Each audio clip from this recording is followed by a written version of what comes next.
नमस्कार, स्वागत है आप सभी का संसद टीवी की खास पेशकश मिशन सन में। हम पृथ्वी पर रहते हैं, पृथ्वी पर जीवन है, लेकिन ये जीवन कैसे है, इसमें सूर्य की क्या भूमिका है, इसके लिए लंबे समय से चर्चा हो रही है। अब इसरो नए लक्ष्यों के साथ आदित्य L1 मिशन को 2 सितंबर को लॉन्च करेगा। भारतीय अंतरिक्ष एजेंसी इसरो का आदित्य L1 मिशन सूर्य का गहन अध्ययन करने की दिशा में एक बड़ा कदम है। इस मिशन से मिलने वाली जानकारियां हमें सूर्य की गतिविधि और पृथ्वी पर इसके प्रभावों को बेहतर ढंग से समझने में मदद कर सकती हैं।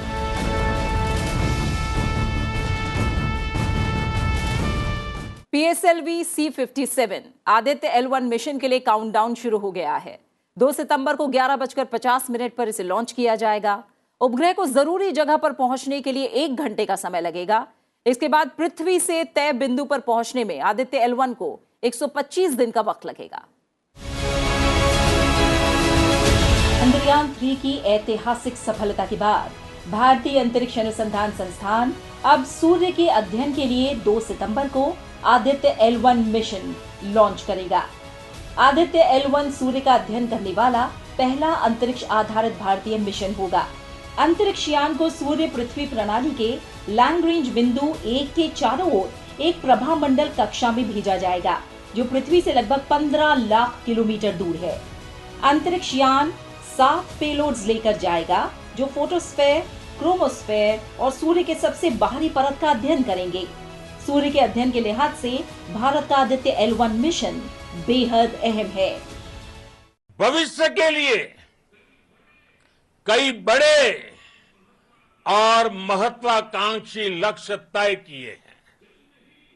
जल्द ही सूर्य के विस्तृत अध्ययन के लिए ISRO Aditya L1 mission launch करने जा रहा है। इसके बाद शुक्र भी इसरो के लक्ष्यों में से एक है।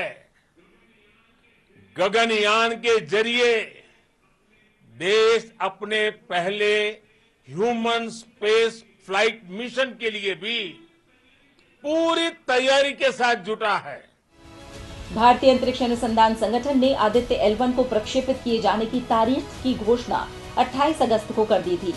आदित्य L1 को 2 सितंबर को सुबह 11:50 पर polar satellite launch vehicle C57 के जरिए आंध्र प्रदेश के श्रीहरिकोटा से लॉन्च किया जाएगा।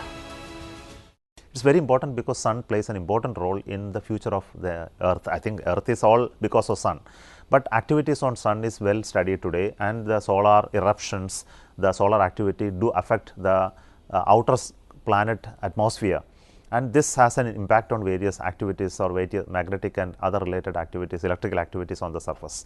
So this requires a satellite to be placed at an unobstructed location, which is a very good place L1, the Lagrangian point L1, which is between earth and moon. Earth and sun is found to be an excellent location, and we designed and developed few instruments, which is something like a coronagraph, which will look at the sun and study the corona over a long continuously and look at eruptions.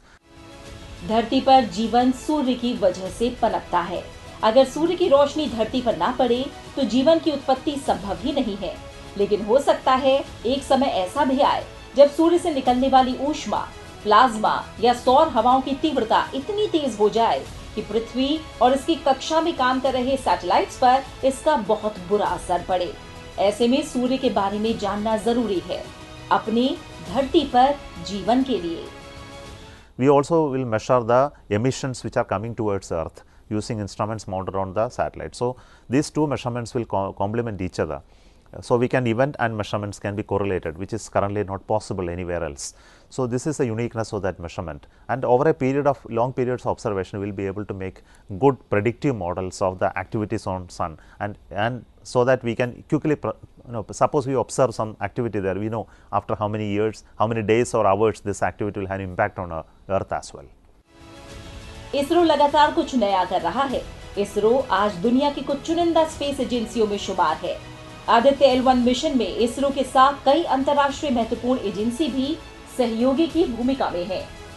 See, we connect with European and American agencies to help us in the various mission activities. See, for example, a satellite traveling from here to L1 point, which is almost 3 times the distance of Moon from Earth. So such a long journey, when you make that long journey, the guiding it through that up to that point is very critical. So it requires many ground stations to observe it and help us to get the data, and we have to make predictive models to correct if the path is not going correctly. So this support we get from European Space Agency and American agencies. भारतीय अंतरिक्ष agency ISRO का Aditya L1 mission सूर्य का गहन अध्ययन करने की दिशा में बड़ा कदम है। इस मिशन से मिलने वाली जानकारियां हमें सूर्य की गतिविधि और पृथ्वी पर इसके प्रभावों को बेहतर ढंग से समझने में मदद कर सकती है। ये जानकारी हमें पृथ्वी के उपग्रहों और अन्य अंतरिक्ष यान की रक्षा करने में भी मदद कर सकती है। अब बात करते हैं आखिर सूर्य मिशन क्यों जरूरी है, पृथ्वी पर जीवन और पूरे ब्रह्मांड में सूर्य की क्या भूमिका है। आदित्य L1 मिशन इस लिहाज से बेहद अहम है। सूर्य को जानना जरूरी है। पूरे ब्रह्मांड के लिए सूरज जरूरी है। हमारी धरती के लिए सूरज जरूरी है। सूरज की वजह से लगातार धरती पर रेडिएशन, गर्मी, मैग्नेटिक फील्ड और चार्ज पार्टिकल्स का बहाव आता है। इसी बहाव को सौर हवा या सोलर विंड कहते हैं। ये उच्च ऊर्जा वाली प्रोटॉन से बने होते हैं। सोलर मैग्नेटिक फील्ड का पता चलता है, जो कि बेहद विस्फोटक होता है। यहीं से कोरोनल मास इंजेक्शन होता है।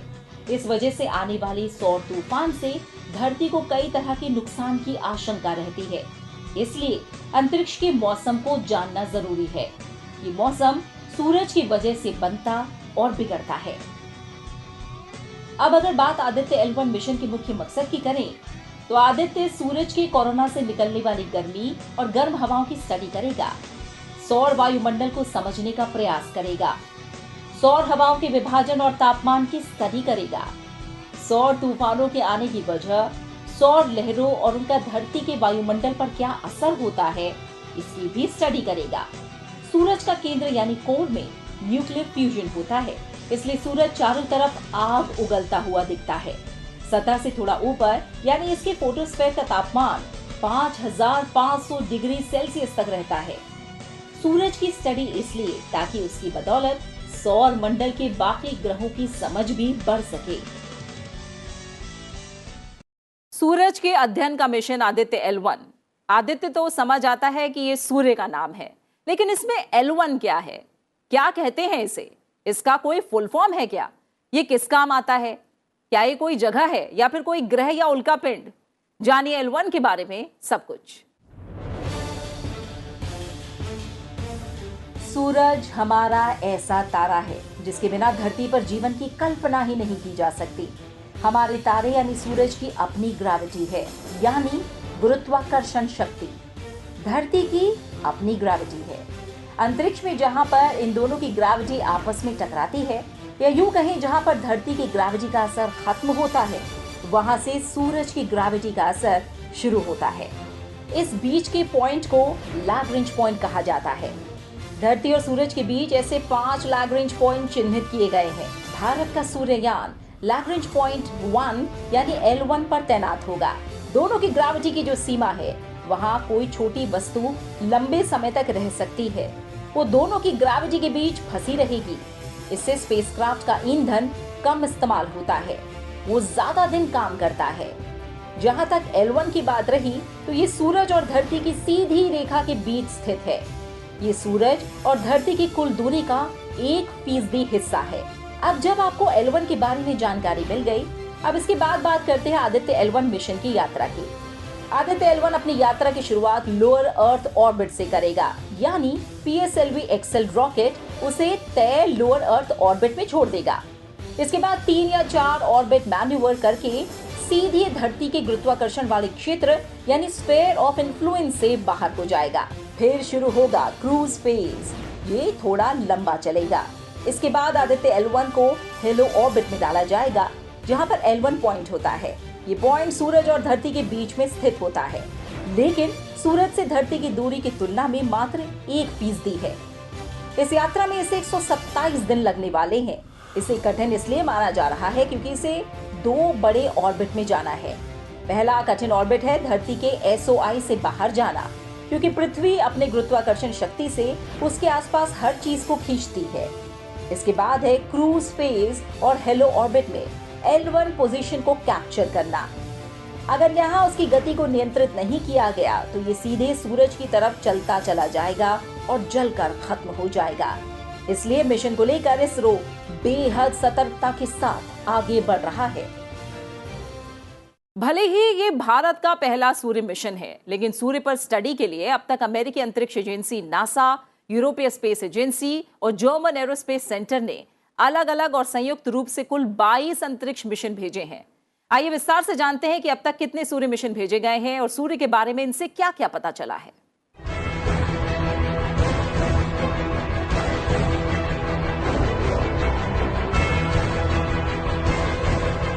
सूर्य के अध्ययन के लिए अब तक केवल अमेरिकी अंतरिक्ष एजेंसी नासा, यूरोपीय स्पेस एजेंसी और जर्मन एरोस्पेस सेंटर ने अलग अलग और संयुक्त अंतरिक्ष अभियान भेजे हैं।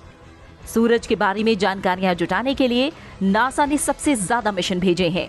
इनमें 3 प्रमुख हैं: Solar and Heliospheric Observatory, Parker Solar Probe और इंटरफेस रीजन इमेजिंग स्पेक्ट्रोग्राफ। इसके अलावा नासा ने कई अन्य सूर्य मिशन भेजे हैं, जिनमें ACE, Wind, Hinode, Solar Dynamics Observatory और स्टीरियो शामिल है। सोहो मिशन को नासा और यूरोपीय स्पेस एजेंसी ने संयुक्त रूप से लॉन्च किया था। दुनिया का पहला सूर्य मिशन 1959 से 1968 के बीच अमेरिकी अंतरिक्ष एजेंसी नासा ने लॉन्च किया था। इसकी मदद से सोलर विंड और सोलर मैग्नेटिक फील्ड का पहला डिटेल मेजरमेंट किया गया था। 1983 में स्पेसक्राफ्ट सिग्नल भेजने में नाकाम हो गया था। 1970 के दशक में 2 हेलियो स्पेसक्राफ्ट और Skylab Apollo telescope America German के सहयोग से सूर्य पर पहुंचे थे। हेलियो स्पेसक्राफ्ट और स्काईलैब अपोलो टेलीस्कोप माउंट ने वैज्ञानिकों को सोलर विंड और सोलर कोरोना से जुड़ा नया डेटा दिया था। 1973 में नासा ने स्काईलैब स्पेस स्टेशन लॉन्च किया, जिसमें अपोलो टेलीस्कोप माउंट के नाम से जाना जाने वाला एक सोलर ऑब्जर्वेटरी मॉड्यूल शामिल था। और पहली बार स्काईलैब ने सोलर ट्रांजिशन जोन और सोलर कोरोना से अल्ट्रा वायलेट इमिशन को ओवरव्यू किया था। नासा ने 1980 में सोलर मैक्सिमम मिशन लॉन्च किया। ये मिशन स्पेसक्राफ्ट को हाई सोलर एक्टिविटी और सोलर फ्लेयर के समय सौर ज्वालाओं से गामा रेज, एक्सरे और यूवी रेडिएशन का परीक्षण करने के लिए डिजाइन किया गया था। 1991 में जापान का यूको सैटेलाइट लॉन्च किया गया था। एक्सरे तरंग दैर्घ्य पर सौर ज्वालाओं को स्टडी करना इसका उद्देश्य था। सोलर और हेलियोस्फेरिक ऑब्जर्वेटरी को यूरोपीय अंतरिक्ष एजेंसी और नासा की तरफ से संयुक्त रूप से बनाया गया था। इसे 2 दिसंबर 1995 को लॉन्च किया गया था। नासा ने सन 2001 में जेनेसिस मिशन लॉन्च किया था। इस मिशन का मकसद सूरज की चारों तरफ चक्कर लगाते हुए सौर हवाओं का सैंपल लेना था। अक्टूबर 2006 में नासा की तरफ से the Solar Terrestrial Relation Observatory mission launch किया गया था। इसकी मदद से सूर्य की अनदेखी तस्वीरें यानी स्टीरियो ए और बी को कैप्चर करने से सूर्य और सौर घटनाओं जैसे coronal mass injection, interplanetary space में कणों का त्वरण और स्थलीय परिणामों की स्टीरियोस्कोपिक इमेजिंग सक्षम करने की बात कही गई। नासा का interface reason imaging spectrograph spaceship 27 जून 2013 को लॉन्च किया गया था। ये मिशन सोलर वातावरण की स्टडी करने के लिए था। नासा ने महत्वाकांक्षी सोलर प्रोब प्लस मिशन को विकसित करने के लिए John Hopkins university applied physics laboratory का इस्तेमाल किया। इसे 31 जुलाई 2018 को लॉन्च किया गया था। सूर्य के अध्ययन में अब तक सबसे बड़ा मील का पत्थर साबित हुआ है नासा का पार्कर सोलर प्रोब मिशन, जो सूर्य के सबसे करीब पहुंचने वाला एकमात्र अंतरिक्ष यान है। नासा ने 14 दिसंबर 2021 में ऐलान किया कि पार्कर सोलर प्रोब सूर्य के ऊपरी वायुमंडल से होकर गुजरा था, जिसे कोरोना कहते हैं, और उसने वहां आवेशित कणों के नमूने लिए और सूर्य के चुंबकीय क्षेत्र की जानकारी जुटाई। सूर्य पर अब तक हुए अध्ययन और मिशन पर आपने हमारी रिपोर्ट देखी। अब हमारी अगली रिपोर्ट में देखिए क्या है सूर्य और क्या है इसकी शक्ति, सौर मंडल में सूर्य की भूमिका और वो तमाम जानकारी जो आपको सूर्य के बारे में जाननी चाहिए। सूर्य के अध्ययन के लिए अब तक केवल अमेरिकी अंतरिक्ष एजेंसी नासा, यूरोपीय स्पेस एजेंसी और जर्मन एरोस्पेस सेंटर ने अलग अलग और संयुक्त अंतरिक्ष अभियान भेजे हैं। सूर्य हमारे सौर मंडल के केंद्र में स्थित हाइड्रोजन और हीलियम से युक्त एक चमकता तारा है, जिसकी उम्र लगभग 4.5 अरब साल है। ये पृथ्वी से लगभग 15 करोड़ किलोमीटर दूर है। सूर्य हमारे सौर मंडल का सबसे बड़ा तारा है। सूर्य का आयतन 13 लाख पृथ्वी जितने आयतन के बराबर है और इसका गुरुत्वाकर्षण ही पूरे सौर मंडल को अपनी कक्षा में बनाए रखता है। ये भी कहा जा सकता है कि इसके चारों ओर बड़े से बड़े पिंड से लेकर किसी अंतरिक्ष यान के मलबे के एक छोटे से हिस्से को अंतरिक्ष में कक्षा में बनाए रखने में सूर्य के गुरुत्वाकर्षण की अहम भूमिका है। सूर्य में अधिकतम तापमान उसके केंद्र में होता है, जहां का तापमान 1.5 करोड़ डिग्री सेल्सियस होता है। सूर्य से बहुत ताकतवर आवेशित कण अंतरिक्ष में प्रवाहित होते हैं, जो पूरे सौर मंडल के अंतरिक्ष की प्रकृति को प्रभावित करते हैं। सूर्य से निकलने वाली रोशनी को 15 करोड़ किलोमीटर दूर पृथ्वी पर पहुंचने में 8 मिनट लगते हैं। सूर्य की सतह पृथ्वी की तरह ठोस नहीं है और ये हाइड्रोजन और हीलियम से संघनित गैसों का एक गोला है, इसलिए अलग अलग जगह पर इसकी रफ्तार अलग अलग है। सूर्य बेहद गर्म और आवेश युक्त कणों के गैस से बना हुआ है, जिसे प्लाज्मा कहते हैं। ये प्लाज्मा सूर्य के भूमध्य रेखा पर है। सूर्य के भूमध्य रेखा पर इसका एक चक्कर पृथ्वी के 25 दिनों में पूरा होता है, जबकि ध्रुवों पर 36 पृथ्वी दिवस लगते हैं। सूर्य की ऊपरी सतह फोटोस्फेयर, इसके ऊपर क्रोमोस्फेयर और कोरोना होता है। यहीं पर परमाणु फ्यूजन से विशाल विस्फोट होते रहते हैं और इसकी ऊर्जा से युक्त कण पृथ्वी पर पहुंचते हैं। सूर्य के चारों ओर धूल के कई घेरे मौजूद हैं, जिन्हें सोलर डस्ट रिंग कहते हैं, जिनसे अनुमान लगाया जाता है कि जब 4.6 अरब वर्ष पूर्व सौर मंडल बना होगा, उस समय सूर्य के चारों ओर गैस की डिस्क रही होगी। सूर्य के परमाणु फ्यूजन के विस्फोट गैस को बाहर की ओर से फेंकते हैं। यही वो बल है जिससे सूर्य एक बिंदु में सिमट नहीं जाता। अमेरिकी अंतरिक्ष एजेंसी नासा के मुताबिक धरती या चंद्रमा ही नहीं, सूर्य भी लगातार घूमता रहता है। धरती सूर्य के चारों ओर चक्कर लगाती है, वहीं चांद धरती का चक्कर लगाता है। अब सवाल ये उठता है कि अगर सूर्य भी लगातार घूमता रहता है, तो एक गर्म तारा किसके चारों ओर घूमता है? नासा ने बताया कि सूर्य किसी दूसरे ग्रह या तारे के चारों ओर नहीं, बल्कि अपनी ही धुरी पर घूमता रहता है। सूर्य करीब 27 दिन में अपनी धुरी पर एक चक्कर पूरा करता है। सूर्य के इस घूर्णन यानी रोटेशन का पता सबसे पहले सनस्पॉट की गति को देखकर लगाया गया था। और इसी के साथ फिलहाल हमारी खास पेशकश मिशन सन में अभी के लिए इतना ही। आप हमारे इस कार्यक्रम को YouTube चैनल पर भी देख सकते हैं। अपना अच्छे से ख्याल रखिए और मुझे दीजिए इजाजत। नमस्कार।